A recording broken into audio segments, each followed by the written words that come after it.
नमस्कार, मैं हूं अंकुर और आप देख रहे हैं सत्य हिंदी का न्यूज बुलेटिन। एक नजर अब तक की सुर्खियों पर। अमेरिका में 20 फरवरी से पहले बच्चे को जन्म देने की होड़ मच गई है। टाइम्स ऑफ इंडिया की रिपोर्ट के मुताबिक एक भारतीय मूल की स्त्री रोग विशेषज्ञ ने बताया कि उन्हें कैसे करीब 20 फोन आए हैं जिनमें गर्भवती महिलाएं समय से पहले डिलीवरी के लिए सी सेक्शन यानी सर्जरी कराना चाह रही हैं। दरअसल राष्ट्रपति पद की शपथ लेने के बाद ट्रंप ने एग्जीक्यूटिव ऑर्डर जारी कर जन्मजात नागरिकता के अधिकार को समाप्त करने का फैसला किया है। ऐसे में अवैध प्रवासियों या वीजा पर रहने वाले लोगों के उन बच्चों को नागरिकता नहीं मिल पाएगी जिनका जन्म अमेरिका में होगा। ट्रंप ने इस आदेश को लागू करने के लिए 30 दिन का समय दिया है। 19 फरवरी को ये समय सीमा पूरी हो रही है। यही वजह है कि कई गर्भवती महिलाएं 20 फरवरी से पहले बच्चा पैदा करना चाहती हैं। हालांकि अधिकतर एनआरआईज मोदी भक्त कहे जाते हैं, वो उनकी तारीफ भी करते रहे हैं। जिसके बाद वरिष्ठ पत्रकार रोहिणी सिंह ने इस खबर पर लिखा है कि ये एनआरआईज भारत लौटकर अमृतकाल का अनुभव क्यों नहीं करते हैं।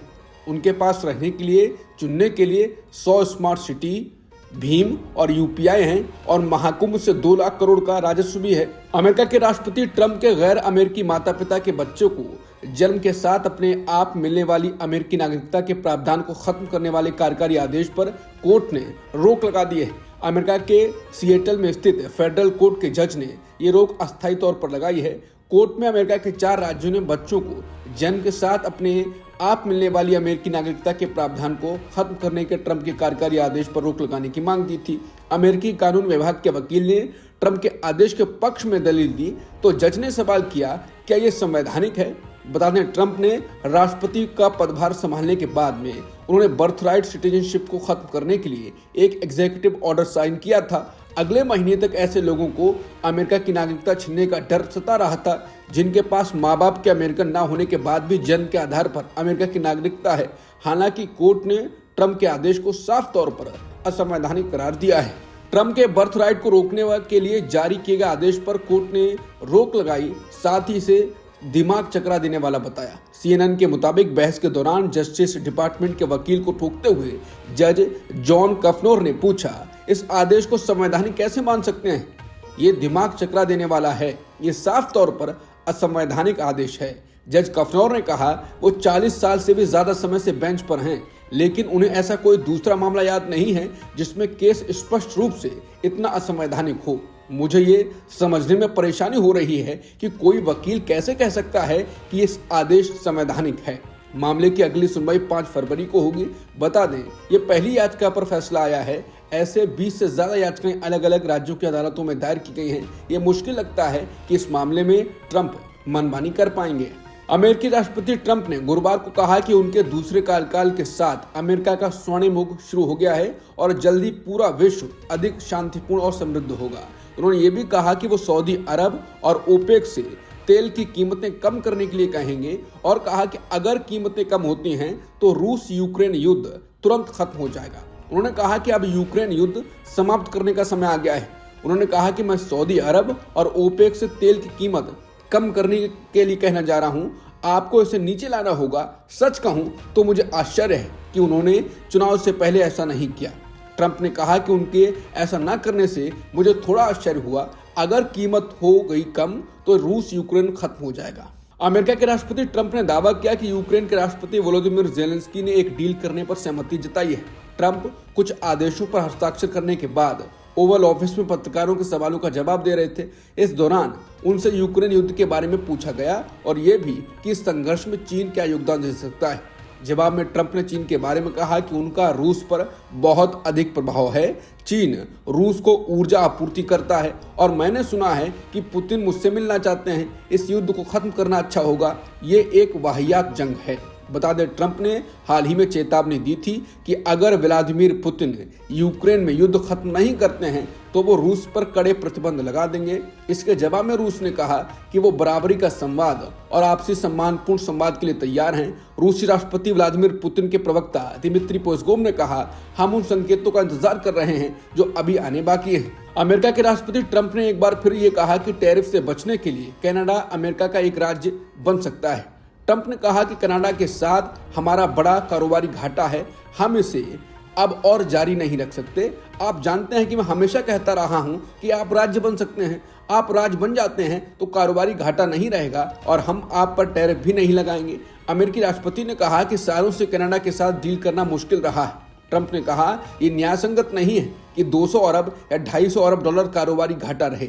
हमें हमारी कारें बनाने के लिए उनकी यानी कनाडा की जरूरत नहीं है। उन्होंने कहा कि हमें उनसे तेल और गैस की जरूरत नहीं है, ये हमारे पास किसी भी दूसरे से अधिक हैं। बता दें, ट्रंप पहले भी कह चुके हैं कि कनाडा अमेरिका का 51वां राज्य बन जाता है तो टैक्स में 60% से ज्यादा की कटौती हो सकती है। ट्रंप ने हाल ही में कहा है कि जब तक अमेरिकी सीमाओं के पार से अवैध प्रवासियों और गैर कानूनी तरीके से बनाई फेंटेनल का देश में आना बंद नहीं हो जाता है, तब तक कनाडा से आने वाले सामान पर 25% टैरिफ लगेगा। बांग्लादेश में हालात दिन प्रतिदिन बिगड़ते जा रहे हैं। प्रधानमंत्री शेख हसीना के पद से हटने के बाद नोबेल पुरस्कार विजेता मोहम्मद यूनुस ने अंतरिम सरकार का नेतृत्व संभाला था। उन्होंने देश में सुधार लाने और स्थिरता की राह पर लाने का वादा किया था। हालांकि उनके नेतृत्व में अल्पसंख्यकों खासकर हिंदुओं के खिलाफ अत्याचारों में कमी नहीं आई। अब देश के भीतर से ही उनके इस्तीफे की मांग उठ रही है। ये मांग बांग्लादेश नेशनलिस्ट पार्टी के एक वरिष्ठ नेता ने उठाई है, जो अंतरिम सरकार की निष्पक्षता पर सवाल खड़े कर रहे हैं। बीएनपी के महासचिव फखरुल इस्लाम ने मोहम्मद यूनुस की अध्यक्षता वाली अंतरिम सरकार की निष्पक्षता पर सीधा सवाल उठाया। उनका कहना है कि सरकार से यह अपेक्षा की जाती है कि वो निष्पक्ष होकर कार्य करे और देश को सही दिशा में ले जाए। उन्होंने आरोप लगाया कि कुछ महत्वपूर्ण मुद्दों पर सरकार निष्पक्षता बनाए रखने में नाकाम रही है, जिससे देश में अस्थिरता बढ़ी है। फखरुल इस्लाम ने इशारों में कहा कि अगर अंतरिम सरकार निष्पक्ष नहीं रह सकती तो चुनाव के समय एक तटस्थ सरकार की जरूरत होगी। बीएनपी के महासचिव ने मोहम्मद यूनुस के नेतृत्व वाली अंतरिम सरकार से जल्द सुधार प्रक्रिया को पूरा करने और बांग्लादेश में चुनाव कराने की मांग की। बांग्लादेश में बदलते हालात और आवामी लीग के सांसदों के खिलाफ हिंसा के मामले को लेकर अब इंडियन एक्सप्रेस ने आवामी लीग के सांसदों से बात की है। रिपोर्ट में बताया गया कि ढाका के आवामी लीग के 3 बार के सांसद के घर में 5 अगस्त 2024 की शाम को लूटपाट की गई। इसी दिन पूर्व पीएम शेख हसीना को भागने के लिए मजबूर होना पड़ा। आवामी लीग के सांसद के ऑफिस और कारखाने को लूट लिया गया और आग लगा दी गई। उन्होंने कहा कि फिर से कुछ भी बनाने के कोई भी आसार नहीं है। एक अन्य सांसद पर करीब हत्या के 37 मामले दर्ज हैं। उन्होंने सुना कि उनके एड्रेस पर रोजाना कानूनी नोटिस के बंडल पहुंचाए जाते हैं। इंडियन एक्सप्रेस ने पूर्व पीएम शेख हसीना के संसद सदस्यों से मुलाकात की और बातचीत की। उन्होंने कहा कि हम बांग्लादेश वापस जाना चाहते हैं और लोगों के लिए फिर से काम करना चाहते हैं।